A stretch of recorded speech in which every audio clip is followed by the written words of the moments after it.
FCAT. FCAT. FCAT. FCAT. FCAT. FCAT. FCAT. FCAT. FCAT. FCAT is a multifaceted tool for the understanding and the developing and the making of a new digital media world.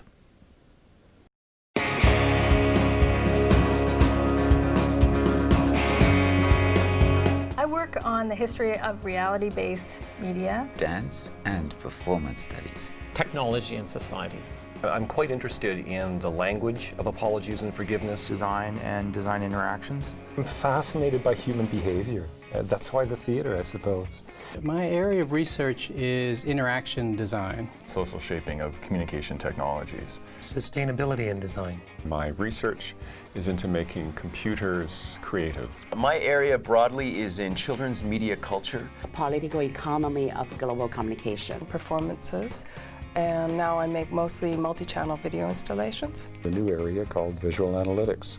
Well, the role of communication is to come in and look at, one, what technologies are being used, how are they being developed, and what kind of meaning, i.e. what kind of stories are being told to explain what those technologies can and cannot do. There's a tremendous kind of ethical commitment that runs across courses in our department, and what that means is that one learns in communication a sense of one's responsibility to the world and obligation to others in ways that one can engage that in rich ways to change one's own life, to make it richer and thicker and more meaningful, as well as the lives of others. And that means not only doing work in the places where you live, but also linking students up with international opportunities. The society we live in today is a society that is constituted by communication technologies in many ways. Human beings are always shaped by shape their technologies, but it's particularly important right now.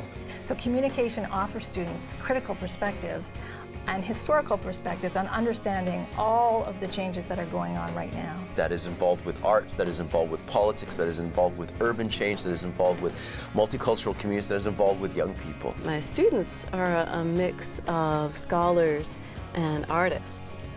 So they are hungry for ideas in different ways, and they know how to perceive in different ways. My interest in Simon Fraser came because it involved a multidisciplinary team from the School for the Contemporary Arts, the School of Engineering, the School of Computing Science, and the School of Kinesiology.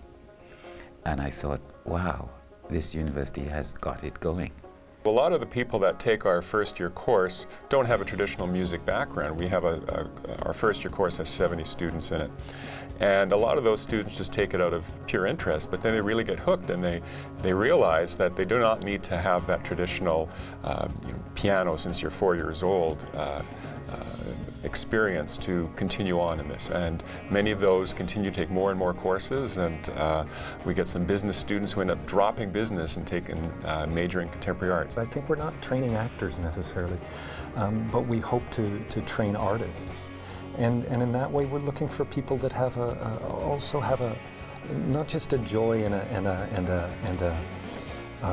a drive to be in the theater, but also that have a critical faculty, that have some critical view of the world and something that they want to put forward as an artist. And that's about perhaps taking more responsibility than only being an actor. I always say we don't need more accountants, we need more artists. You want to be an artist?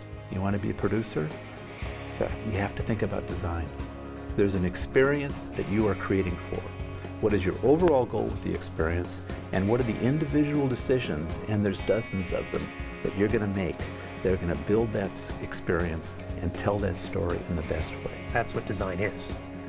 It's finding new things, new configurations of space or form or bits or atoms that you didn't know about before in order to solve a problem.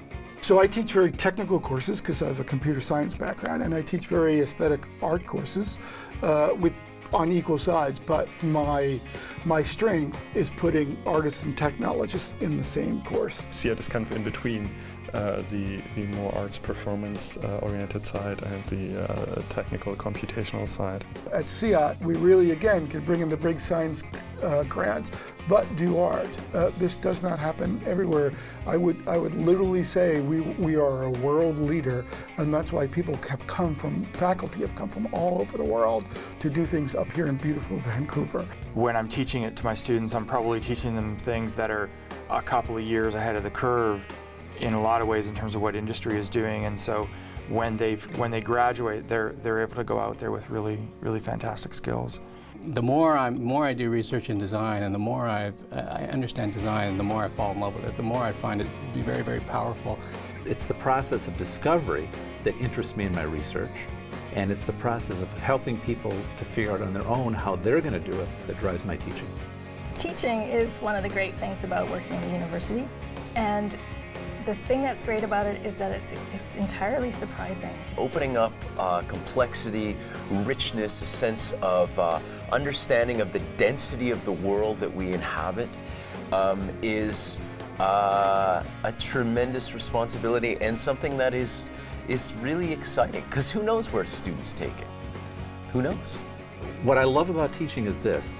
I love being in a room with 30 or 40 really smart young people that are passionate about the same kind of media and the same kind of creative ideas and the same kind of creative possibilities that I am. By the end of a class, students can say honestly that I have opened up a new window for them to look out of the world, and almost like a ray of sunshine.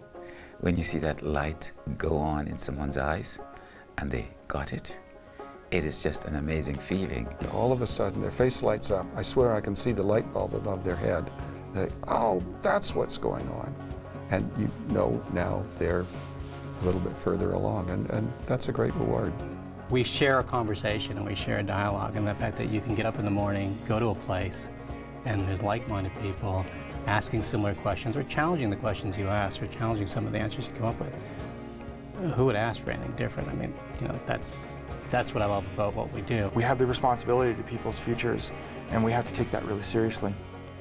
We kind of spark off each other, we get ideas from one another. We're always coming up with new ways of collaborating because we find, you know, kind of unknown treasures in other people's research. The interesting thing about FCAT is that whatever you're doing with an FCAT, and you're in your lab or you're in your classroom and you step outside in the street, it's the same world. Well, this is a time where you'll get to think about the world in an interesting and effective way, and hopefully that you can take out of here and contribute to the world. It's a wonderful place for the making, for the thinking, for the understanding.